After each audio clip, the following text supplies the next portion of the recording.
Smart 24, driving business.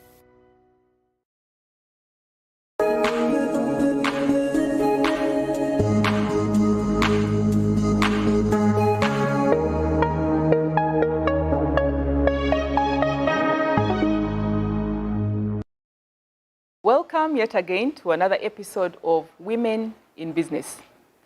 It's on Smart 24 TV, and we're here to give you the journeys of different women who get to inspire us in everything that they do. Today's guest is very interesting. I've been intrigued by her journey, and her name is Madame Lucy Shilingi Mugisha. She's a renowned businesswoman, entrepreneur. She's been doing this for quite a while. She has many businesses that she is running. She is an exceptionally courageous woman. She's into biogas. She's into snail farming. She's into so many different things. We're going to get to meet her, and you're going to get inspired by her journey. Welcome and welcome, welcome. Thank you very much for this time. Thank you for the introduction. Actually, my journey started, first of all, with knowing more about God. And I just, as I was sharing with you much earlier, is that I believe in God. I believe in Jesus Christ. I believe that scripture in the book of Genesis, where God says, I've created the earth for you. I've created everything for you. But I want you to go out there and multiply. So that particular scripture, verse actually is the basis of what I do. It unlocks your potential. Completely. Yes. And I just see that, yes, there's so much potential around us, which we haven't even tapped into. There is so much to do. There is so much uniqueness, even us as individuals, as human beings, that we can actually do beyond the usual boundaries defined by our families or defined by our society. And that's how my journey started. My journey started by loving to do business, just business, that word business. I didn't even study entrepreneurship. I didn't even study business, but I just loved business. Were there particular businesses that caught your eye? Was there a family member, a friend? There's usually that one person that you look at and say, one day. Yes. Yeah. I think in my life, there are two people whom, when I was growing as a child, who kind of groomed me without me knowing that actually they were business women. One is my late grandmother. My late grandmother was a businesswoman. And you know, all those old days. Yes. And one thing she used to tell me about was that make sure you always have some money on you. Make sure you always have cows. Yes. And I'm small. But she would tell me, she would tell me things about cattle. Yeah. She would tell me how cattle is a source of income. But, when you're a small child, you don't really make the equation come out. But that's what she was telling me. She said, do you see this cattle? This cattle is source of money.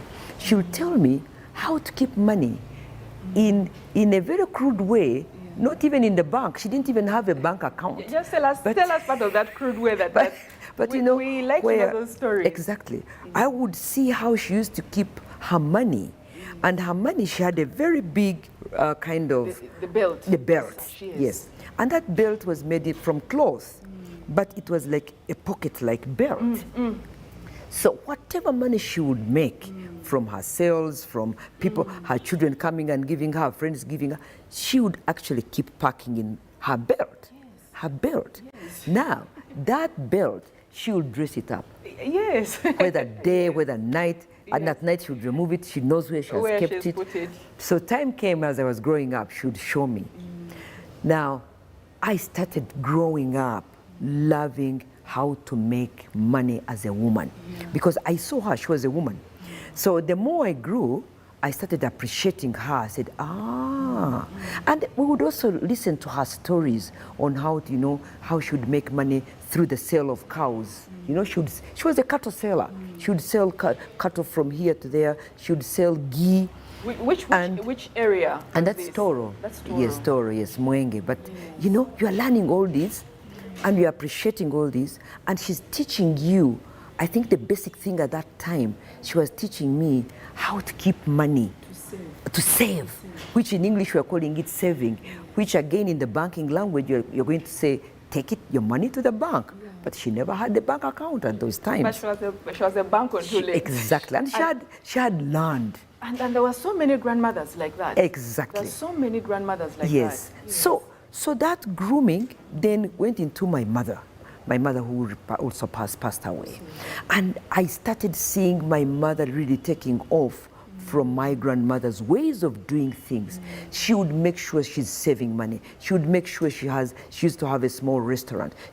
And she would do her business right from the garden at the backyard. You know, she would do her own chicken house. She brings her own eggs into the restaurant.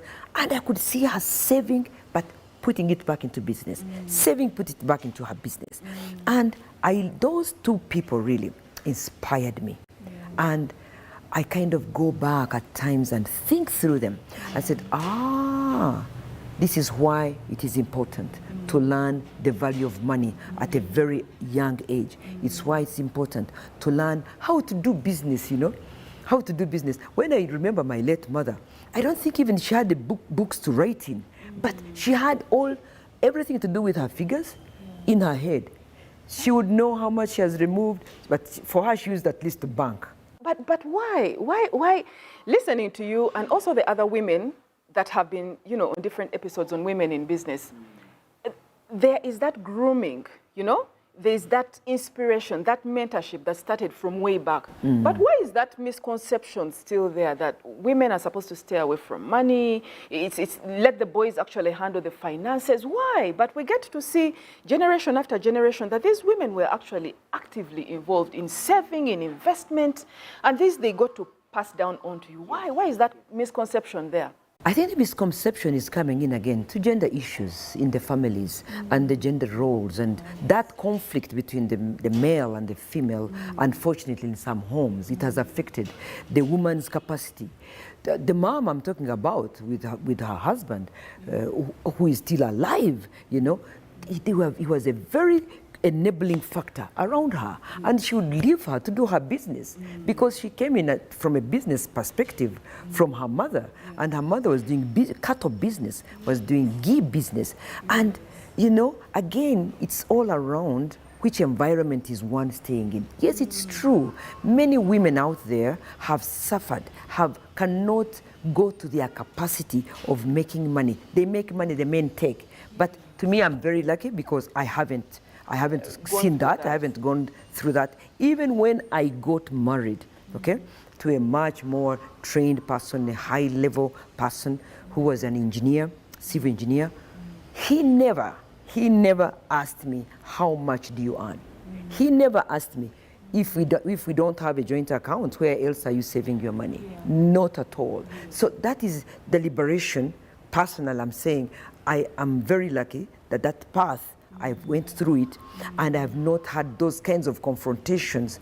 However, me having said that, being a social worker and a counselor, I have met women with those kinds of complications, with those kinds of challenges, that every money they try to make from the market is withdrawn. All she has really to talk about it. She has to hide it. And that's what the most paining part of it. Why do you hide the money that you have really worked for and sweated for?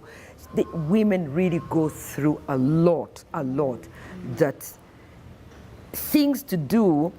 If they have to make a decision, for example, to buy anything, oh my God, the man has got to okay it. Yes, and we're actually going to get into that because most of we get to hear about these little things that get to happen, about women acquiring assets and not declaring them to the men, having something on the side, just like our foremothers and our forefathers actually told us to do. Always have something on the side for the good of the home. Always have something on the side to ensure that there is food security, there is some money to rely on in case the child falls sick or something like that. But now we're getting to see so many different societal. But coming back to you, we know that these are some of the inspirations that you had before. I also know that you were employed. before. Yes, exactly. Yes. But of course, when I finished university, Yes. then I went into employment. But even before I finished university, I was also exposed to working. I would make sure every holiday I have a job I'm doing somehow, somewhere. Yes. I'm earning. And that itself started training me on how to behave, for instance, in a workplace, how to earn a paycheck, how when you earn this paycheck, how do you use it, how do you save, how do you sacrifice. So when I finished that, I went into the NGO. I never worked for government. I went to the NGO world, and I worked there for about 23 years in the NGO sector. Again, there, you're like putting most of your time onto the paycheck, onto your job. You have your job description, you have your tasks. It's very demanding. Very demanding. You are traveling all over the world because as I grew up in the cadre and the different offices, I found myself that the more I grew up into leadership, the more I traveled. Yes. So traveling itself and meetings started becoming part of your agenda. You find that, oh my God, you have to travel for the next 12 hours. You have to sit in a meeting for about 6 hours. So again, that is another kind of environment which mentored me to really know what is it to work for another person. What is it to work, whether in the private, whether in the government or in the NGO sector. What is it? How do you bring your own personal business, your own ideas to match along your work that you're set to do for. Of course, they create challenges. They create challenges in terms of time, in terms of conflict of interest, in terms of availability, but the best that for me I would advise women is to say, in whatever job you are in, get out the best. The best, first of all, to do for your employer. Of course, you are accountable, but again, the best lesson to do for your own business. To me, don't just give. No, you must I'm be able really as well encouraging. to I'm really encouraging women or men even working in government jobs or in NGOs. Do something else outside your official work. I think some of the challenges, most of the challenges that we've had, and we still get this idea about it, just as you've said, but then you also are very conversant with the timing. Yes. It's so demanding. Yes. Working not only just for the NGO, but as well as other jobs in Uganda and elsewhere. Now, when you do have that particular onus on you to find something else on the side, but then you don't have the time to actually efficiently look after it, you're going to find you keep losing. You keep losing money. Yes. And that is unfortunately the plight of many corporates right now that begin businesses, but they cannot actually manage them well. So their money keeps on going and going. Well, what's your take on that? Now, let me tell you that for me, when I started all this, of course, it goes back. You know, change comes. And when change comes, you have to be very quick at it in adapting towards change. Because if you remain static, things will be very different. Yes. For me, when I started, let me say, going into business, okay? I started off with things I saw my mother doing, my grandmother doing. So the first salary I got, I remember that time, I was working in breweries because I was doing social work, so they posted me in breweries. So after that short intern, they kept me to do the earning job, and I was doing work in the human resource. So I was earning. The first money that I received, I never went to buy cosmetic. By the way, I'm not a cosmetic person. I didn't go to buy cosmetic or to make up myself or to buy nice shoes. No. I took it into cattle. Into cattle. Cattle. And I was giving it to my mom to say, you know what, here is money. You know which good cattle to buy. I don't know why I was doing it, but because I had learned it from my late grandmother and my late mom, that cattle is the source of money. A day will come and you'll need money. You'll not get it. But if you have a cow, you can quickly sell it. You can quickly turn it into money. So again, why I'm saying this is that we need to also take time and say, okay, fine, I'm corporate. what kind of business can I do with my full-time job that I can easily monitor, I can easily do? In our days when we were doing all these businesses, we didn't even have the so-called technology of cameras. Today, You have the corporates of today. There is WhatsApp, there is Facebook, there is all this marketing platform. Everything is there. Take an example. You open up a simple salon, you know, you have put people there. In the past, there was no camera. But today, put in a camera. Let it monitor for you. You are working in office, you are having a break, you're looking on your camera. Okay? You're looking on your phone. What is actually going on? Okay? And let people know. To me, I also prefer people need to know that there are cameras there. They may not know exactly where it is, but tell them there are cameras here. The purpose is ABCD. And again, that is a training you are giving to a certain type of people that said, oh, they are monitoring us. You know, they are monitoring our activity, they are monitoring how we are using our time, how we are welcoming customers. Again, people need to take time and really see the business they are entering in. How much time is it going to take of that? Because you also don't want to leave office when you're so exhausted, and then you reach home, you don't even check on your kids, you don't check on your husband, and everything is like up and down. Up and down. So it becomes too much. Try as much as possible to balance. You can begin scaling up when you have more hours off. But I would advise, don't exit the corporate job if you have no job out. If you don't have a job out, don't exit. So if you still have an opportunity that yes, somebody is still giving you a paycheck, please get that paycheck. The day the paycheck doesn't come, you have all these expectations, you have all these expenses to make, it becomes a very big issue. That's interesting. We're getting to see more and more women. Recently we had Grace Kabatangare, landscaper. She quit, I think she was with Yuri by then, and she quit and started up her own landscaping, and she's doing quite well. Yeah. I think you're getting to see more and more women, for their own personal reasons, just boldly step out. Step out of employment and say, no, I know I love to do this. The majority start off from the passion ground. I'm passionate about this. I have seen people do, ask me to do this on the side. I can do it. And they branch out. Did you also start off like this? Yes, I started off like that partly. But to me, when at the time I came to leave, was not like that very time I wanted. But I had already said to myself, even when I quit, I said, it's fine. It's okay. I have a start off, I have this as a stepping stone, I have that, I have that.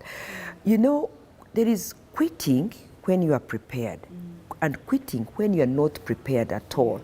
Like the Grace example you're giving us, those are real hands-on practical jobs. You know, landscaping. You'll know how your design work is, you'll know your engineering stuff, you'll know all the other things, you know. You have been designing all these landscape reports for people. Now, start changing yourself and say, I'm designing this for myself, okay? Now, if I'm going to design this for myself, I need to market it. Those kinds of people, by the time they exit, they are ready. They are already prepared to do something and to replicate what they've been doing as a landscaper, as a hobby. Exactly. Now it comes to be done as a serious business. To make money. Because there you're going to start now doing your balance sheets, you're going to start, URA is going to come back to you, where your books, where your returns, where all sorts of things. You're going to go into bidding system. For me, I didn't know all those things. I didn't know what bidding was. I would only see bidding in my organization where I used to work. But again, I was never in the bidding sector. The procurement and the grants people were the ones doing the bidding, reading. But when I got out and I met the reality of life out here, if you're going to do business and compete with somebody on Kampala Street, okay? You have to learn. You have to take a step and learn. Read these bids. How do they apply them? How do you qualify? How do you get to know people? You know, even I started learning language like businesses that matter. You don't just sit in the office and discuss. Meet over a cup of tea. People start getting to know who you are. I said, oh my God, how do I start doing that? You know, you start learning many other things that your former job, Yes. okay, your paycheck job never taught you. As long as you are open to learn, as long as you are positive and your mind is set to move on. So to me, I encourage, and I'm so happy these days because I'm seeing women engaging in all sorts of businesses. Yes. Now with online, Yes. women can sell anything online. Anything on online. And it's fine as long as they deliver the right quality and quantity. To me, that is the beginning of making their own capital. The other thing which I was talking about was capital. Yes, if you quit before you have saved, it might be very hard for you. To actually have the capital to Have invest. capital. That's why I'm saying that when you still have a pay job, when you still have a paycheck, learn to put some of that into something that can generate money. Is it buying a house? Is it putting up a building like this? How do I do it? You know, is it saving in a trust? How do I do it? Learn to save. Learn to save. Learn to save. Yes, keep your money where you see your money will bring more money. And that's very important. I told you, I started with cattle, 20 in number. Yes. Now those 20, later on, took me to another level. Then I went to start building houses. Building for real estate, small, 1 bedroom, 2 bedrooms. And it has taken me further. Go to apartments. And you know, you're learning. And again, the good thing is that when I got married, my husband was also in the same line. Him being a civil engineer, for him was a sketch person. Was this happening, all this, because I know the cattle, was this before, when you were unmarried as yet? Were you married by then? Partly married, partly unmarried. Yes. So by the time I got married, I was actually already in those small businesses. You know, small businesses of saving, small business of buying cows, small business of doing this and this. So you started off even before you were married? Even before I was married, exactly. And some women, some women want that, they want that bracket, that security of knowing, no, my husband has to give me the starting capital. There's some who think along those lines. And right now, women in business actually caters and inspires to all. Those who inspire others who have made it, those who are still of the same mindset of saying, you know, I have to wait for my husband to give me the starting capital. Those who are saying, you know what, I have this job, how do I branch out? How will it be? You know, we get to cater and to inspire as many different women and men as possible. Yes. But just before we come back to the other part, let's just take a short break and we'll be right back with Madame Lucy and get to know about you as well.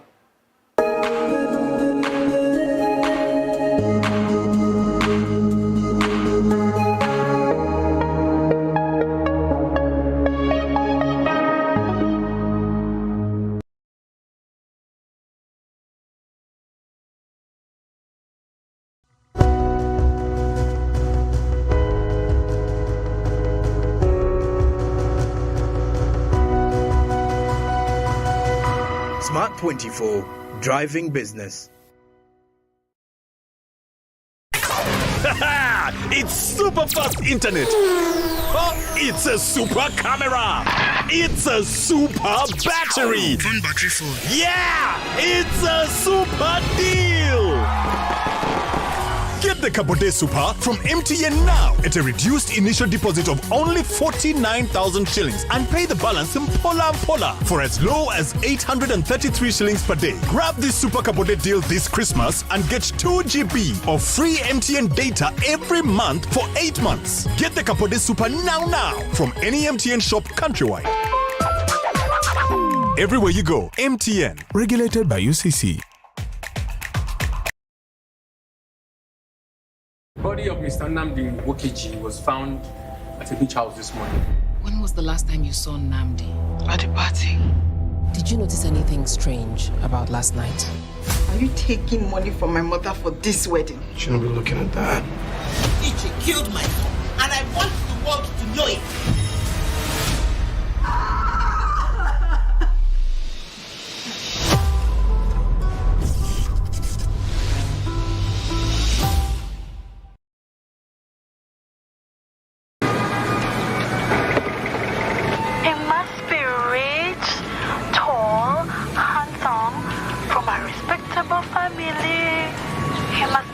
made because at our home we do not want. Conductor Masao.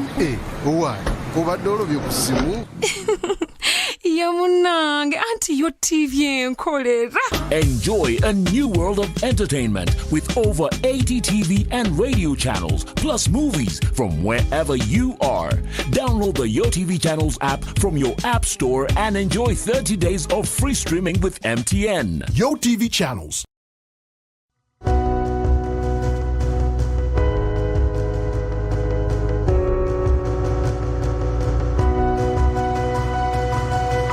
Smart 24, driving business.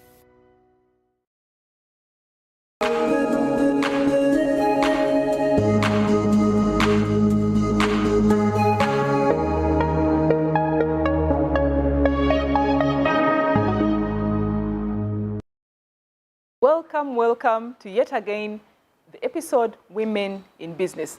We have this interesting conversation with Madame Lucy Shilingi. I've come to notice one thing: mentorship, observation, being groomed in a family of business-oriented women is very key, especially when you're talking about resilience. You've noticed you go in with a lot of courage, with a lot of boldness, and seize. Whereas I believe the fear of the unknown comes in, especially when you don't have that solid mentorship background. You have tried out so many. I look at you as a rebel in business because you keep trying different, you are uncaged, you keep trying different businesses. You started off with snails. You started off with cows, got into real estate. Recently, you started off with the urban snail farm. Yes. Just give us a sneak peek into that. Yes, as I mentioned, that, if you're an entrepreneur and actually getting out there, you have to move out. You have to remove this cage and you see far, because it's that vision which is driving me up to now. It's that vision. And my vision is not a caged vision. Yes. My vision is a broad vision. Wide. It's wide. As an example of the urban snail farm, okay, I worked in West Africa. I saw the value of snails. And there the snails are being eaten as a delicacy. It's like the way here we eat our nsenene or grasshoppers. Now, I said, when I go back home after I've finished my work in West Africa, I'll do something in East Africa about snails. I find, well, let's get back into the feelings. I like to these are creatures. Yes, these are creatures. These are creatures that we look at as pests. Exactly. Yes? Exactly. We look at as pests. They disorganize our tomatoes. We try as much as possible to liquidate them, move them away from our farms. Even some of them see them spiritually wrong. They say, oh my God, now the witchcraft has come. So all sorts of things. When you saw the snails for the first time, yes, working in West Africa, was it as a dish, all prepped up and looking very nice on a dish, or? No, actually I first saw snails in form of a proposal. Where I was working on a USAID project, we used to give small grants to small households, especially women households, women business households. And there were two things that women, especially girls, were engaged in: snail farming and tie and dye. West Africa is very good at tie and dye. And those are two businesses which women were doing from their small plots of small backyard. So I said, but this snail, the way it's described in this paper, they are talking about snail farms. The farms I know, it's the 3 square mile land of cattle, of goats, of sheep. Not until I took the opportunity of visiting one of our clients at that time. So we went and visited, and we just found a very small piece. Cages. I said, this piece of land, very, very in the backyard. So I started getting interested. I started looking at, they have even training institutions, training books. I said, we started then going, because we were living there with the children, we started eating snails. It's a very expensive delicacy. Yes. When we would go to Sheraton in Accra, and we asked for a snail meal with mashed potato, the least you'd pay for one person is about $35 to $40. Just one plate. Yes. Just a snail, smashed potato, and a snail dish. Yes. Now, if you went to these local restaurants, not every restaurant in Accra was cooking snails. No, because it's a delicacy. It's a delicacy. It's very expensive. You know, people take time to look after snails. If you really didn't have, in fact, there was a saying there that that the owner of the restaurant, if you asked for snail's dish, he will first go through the wind in the kitchen to see which which card did she come with, or, you know, to see are they able to pay. Yes. So that's the kind of significance and importance the West Africans put on snails. But I also got to know that it's not just the West Africans. You know, you have the Portuguese, you have the French. Oh yeah, the French, exactly. The Koreans. The French actually do quite a lot of it. Yes. Quite a lot. Yes. But all snails are not the same. Yes. So the sea snails are not the same as the African giant snails. The snails here in Uganda are slightly different in size from snails in West Africa. The Africans are huge. Real huge. Are they bigger than what we have in Uganda? Yes. They're bigger than what we have in Uganda. So all those kinds of things. But it comes back. Do you have passion? So you cannot do a business and it succeeds if you don't have passion. So again, it comes back. What are those basic elements? If you want to do, you are getting out of the corporate job to do other. Have your passion. Define your passion. Once you know your passion is there, your vision is big. You talked about passion in Uganda. In Uganda today, someone will start something not because of the passion but the money. Yes. I have been reading just a little bit about the snail production in Uganda, especially for culinary purposes, not even for cosmetics like you've gone into. And most of the people who have been driven into it, it's basically the money. It's basically the money. So when you got into it, was it because you had already been accustomed to the dish as a food, or you just saw an opportunity? No, I saw an opportunity. I saw an opportunity actually when you read my story in our company profile. We kind of put aside the strategy of eating, of food, snail as food. And we said, you know what? There's so many other because things. For me, I was reading much more. I was reading ahead, value addition, especially looking at the literature from Korea. Korea, who are actually one of the best producers of snail lotions and the like. Leave alone whatever they add in later on, and then it kind of affects the quality from an organic material or product. So when I saw that yeah, we can do value addition on this. We can do value addition and we get creams. We have creams, we have soap in our small shop and in our labs. We have made them over a period of time. Are they all out? Yeah. Because when you're getting out and you're marketing, I know it's almost like two-pronged. Yes. You're trying to sell, but at the same time you're trying to demystify. Yes. Exactly. Because you have to break through the norms. Yes. These slimy creatures can make beautiful things. I should say that our marketing is still at a low level because we have not really gone out aggressively. We have mainly gone in expos, and the few people who have used them have introduced their friends who have always asked for the products. But we are finishing our online marketing platform. Very soon they should be out by now, so that we hit it from an online perspective. I'll give you an example. We had the last year's expo in the month of, I think it was around November, at Kololo. That expo, we had all our products. Was it November? Around that, actually. No, it was around September. December. The big expo in Kololo. We had our products there. Yeah. Now, people would come just to learn. The first day, we didn't carry the live snails. Yes. The next day, they said, bring. We want to see whether this product is actually coming from the snail. Yes. Where are the snails? Yes. You Ugandans, you're doing all sorts of things. Yes. So the next day, we had to carry our cage with we had, I think, something like 50 snails. So we were demonstrating from the cage. We were showing them the slime. The slime. And the slime is one of the very, the best of all the products we are doing. And that is the one which is really the skin working element. Do you use it as well? Yes, I do use it as well. I do. And it's anti-aging. Yes. It does all. Actually, my skin was not as smooth as this. Now, I had a very rough, funny skin, especially when the weather changes.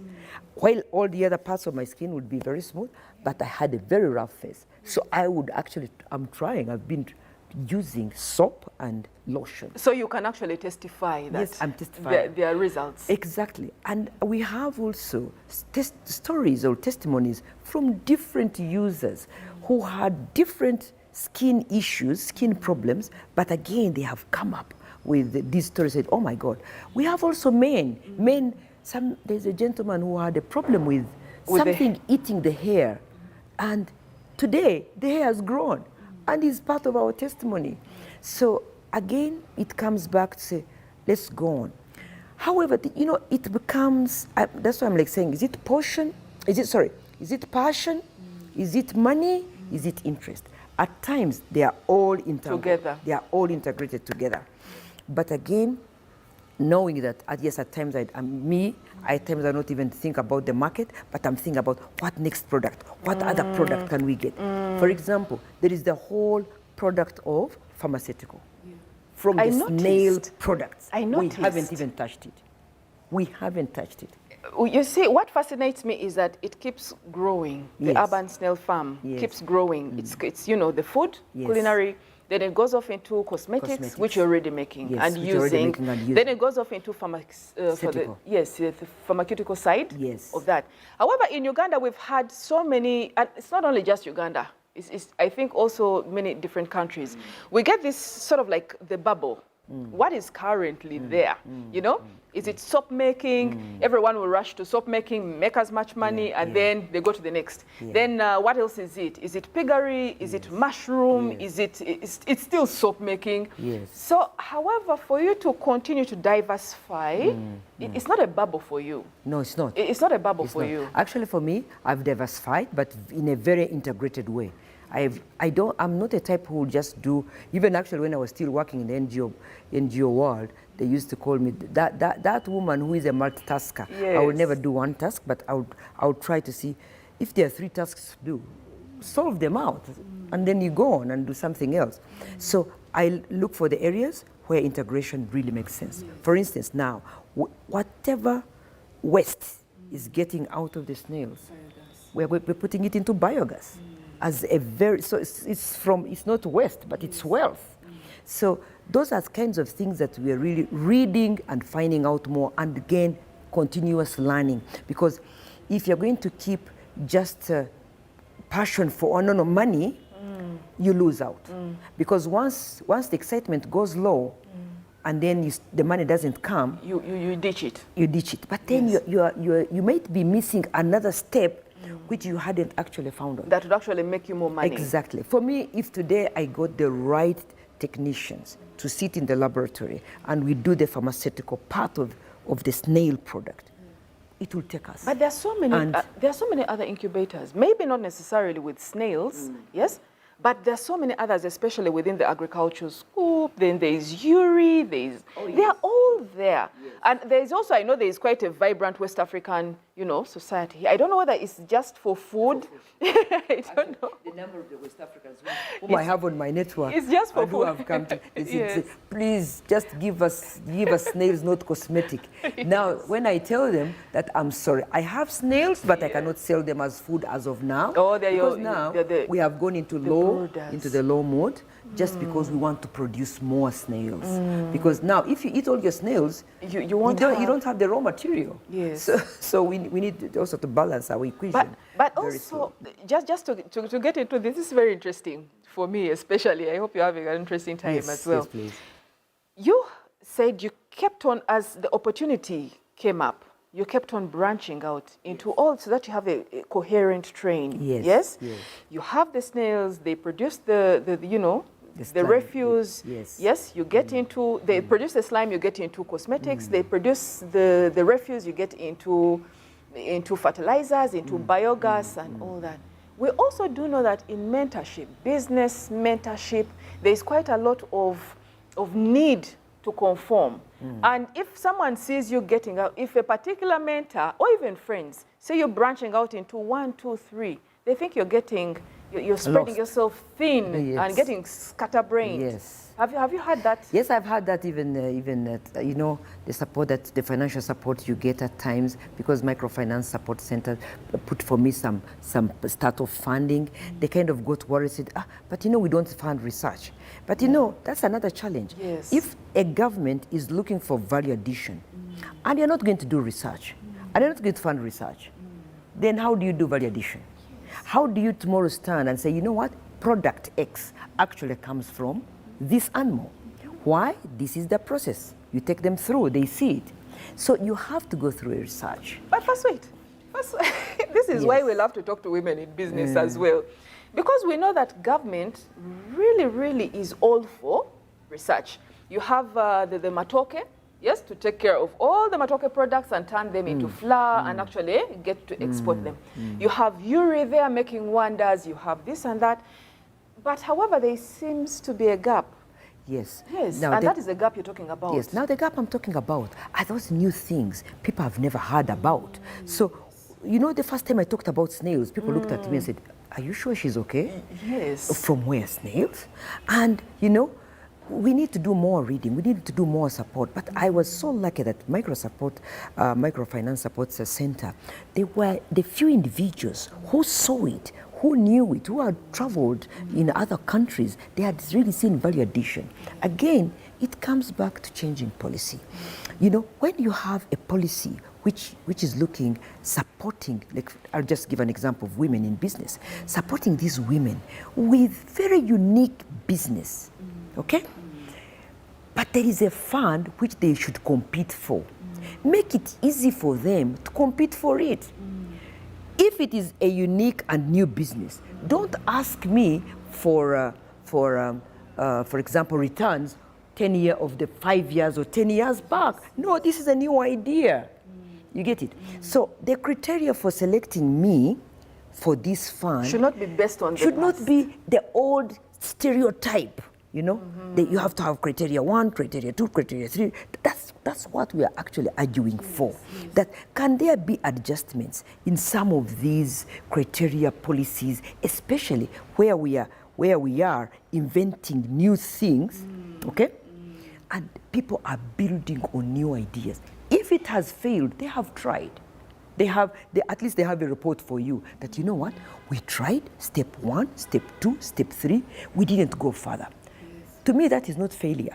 Because another person will come, he will not start from where you started. He will start from the step where you stopped. And to me, that's where development goes. Yes. So once you have that openness and open-minded and being a risk taker, personally, I'm a risk taker. Yes. That is one of the things that has driven me.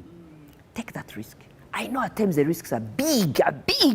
I say, God, help me through this now. This is big risk. Do you think that maybe these entities, the institutions that are willing to actually fund, yes, women in business, are looking at innovations that will take care of traditional products such as the bananas? Because those ones have really got some funding. Oh, yeah. The bananas, they already want to work with something that has already been maybe within the traditional system, that has maybe better market than something that is totally new. Do you think that is where now, where I'm talking about balancing.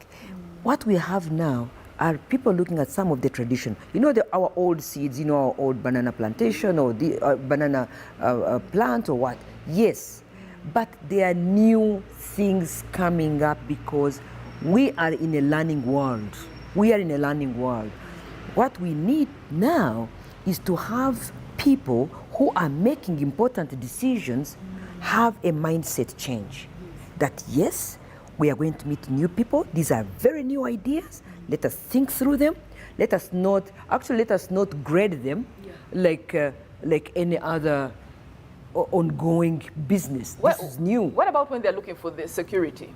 The Now, security they want, and most of it will be ROI. What is the return on investment? You know, that is the front. That is now, I don't know what other women have told you, but that's a whole issue where somebody is telling you it's not economically viable. I mean, biogas today, from waste to wealth, it's no longer waste, but you're cleaning up the environment. Out of the cleaning up the environment, you do biogas. Out of biogas, you're getting other byproducts.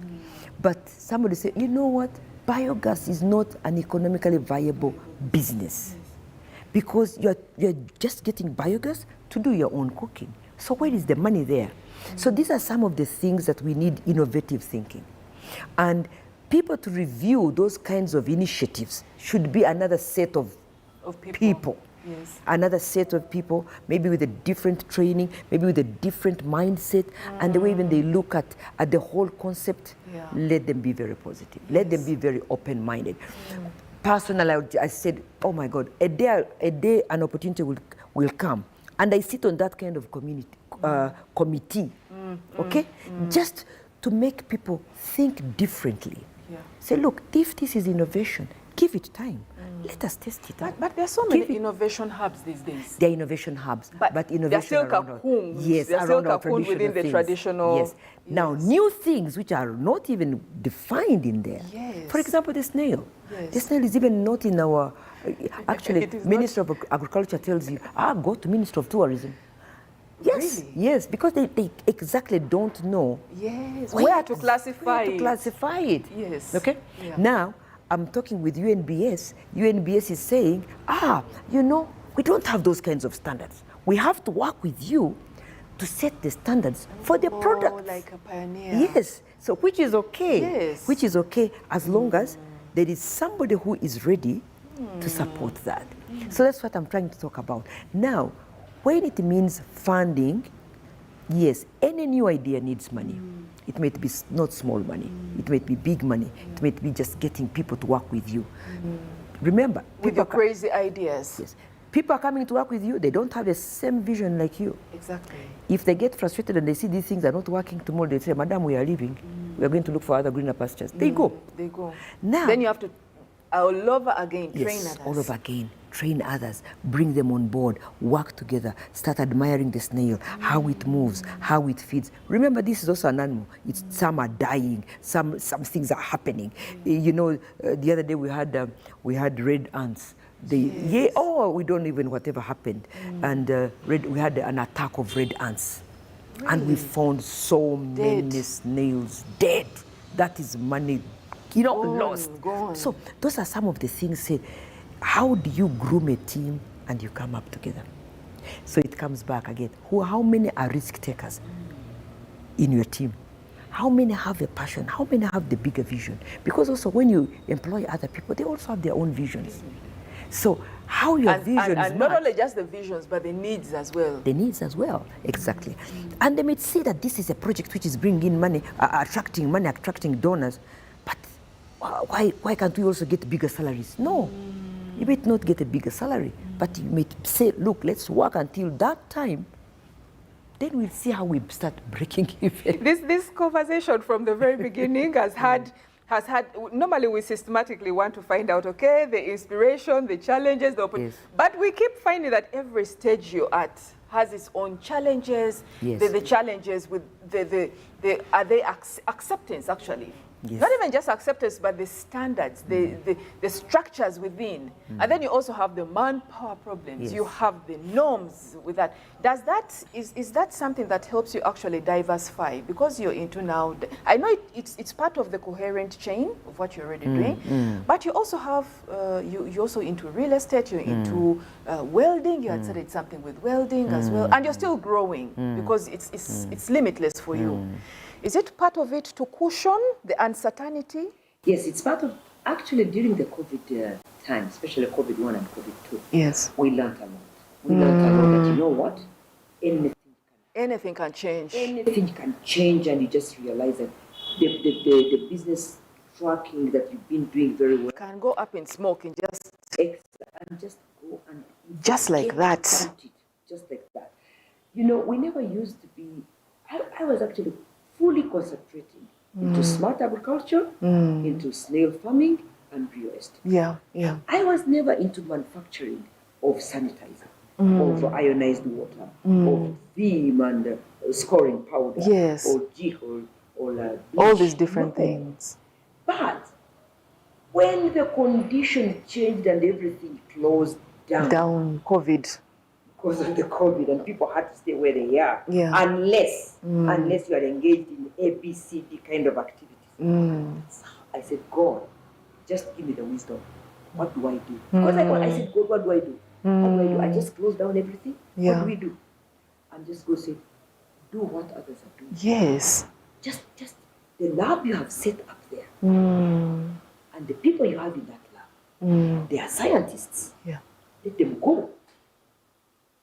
Find out how is sanitizer made. Find out. And my first big project contract came, it was a gold-set contract. Yes. I got it from UNICEF.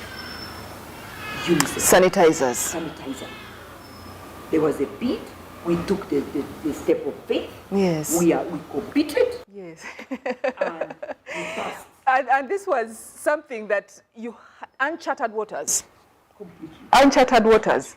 But I didn't know that I would go into that. I didn't know even nothing. But this is the beautiful thing about it. Opportunities come up and you must seize the opportunity as it comes. Exactly. So being flexible in business is very important. Because yes, you love to do some X. X is your niche, your is. However, if anything happens, yes. What's your fallback position? Yes. Because to me, the lessons I learned from COVID, I'm telling you, I shifted from my house and I took one of the rooms here. Wow. Here, staying here, because they were telling us not to travel, not to move anywhere. A ban on movement. Stay where you are. Because government had said, stay and work from where you are. Yes. And I said, my God, in one bed, in a small room, you have your bathroom there, we are all eating with all the workers from our dining. Cook the same food, you are all seated together. Finish eating, go back in the lab. Others are packing, others are packaging, others are doing all those new language, I learned it, you know. Yes. Others are putting on the stickers, others are making sure, especially the quality control guys. Yes. Keep measuring, you know, what is the alcohol content or what is the alkaline levels, all that stuff. Again, why am I saying this? This past pandemic has taught to me, I think, has taught me a lesson that don't just keep your eggs in one basket. Try as much as possible. Do something else. Yes. When all the basket get holes and all the eggs are passing through, you have another fallback. Because our brains are never meant to do just one thing. No. Our minds, our brains, it's just the passion and the vision and the risk-taking attitude and saying, I can make it. I will make it. That's it. Final word for our listeners, because this is great. This is inspiring. Just tell them just a quick word, very quickly. Well, again, to me, I want really to encourage, especially women in business, those who are coming up, those who are there. Don't give up. Don't give up. Do your business. Get information. Today, we are even we are lucky that there is so much information. You know, be members of the different associations. Go and be a member of Uganda Chambers of Commerce. You know, that register there your company. They have a lot that has come out. Learn how to do trade within Africa, for instance. New policies have come up. New tariff exemptions have come up. Learn. Actually, you can never know that your maize that you're having here tomorrow can be exported to Kenya. But there are other things that you need, either it's export licenses or this or that. Learn how to do it. Again, learn how to work in groups. Yes, circles are there. Don't only save to buy uniform and medicine. Can we save to invest? Because, yes, we have been saving. We have been saving, like maybe people being mentored by people who are saying, but have we been saving to invest? If we have not been saving to invest, it becomes a problem in future to expand ourselves and our businesses and our capital. Another issue is don't leave your kids behind. Those who are willing to learn with you, go with them, teach them, let them learn. Even if they make mistakes and the money gets lost, don't worry, you'll make more money tomorrow. But I really love this. We are so proud of you and we continue to root for you. Please keep the flag very high. Thank you. I mean, privileged. This is why we bring women just like this. She's a rebel within the business circles. She's talked about flexibility. She's talked about it's okay, have the confidence to actually get into uncharted waters. She's talked about be flexible. She's talked about do not put all your eggs in one basket, venture out. She's talked about so many different things. I hope you've picked something and been inspired. Until the next episode, thank you so much and see you next time.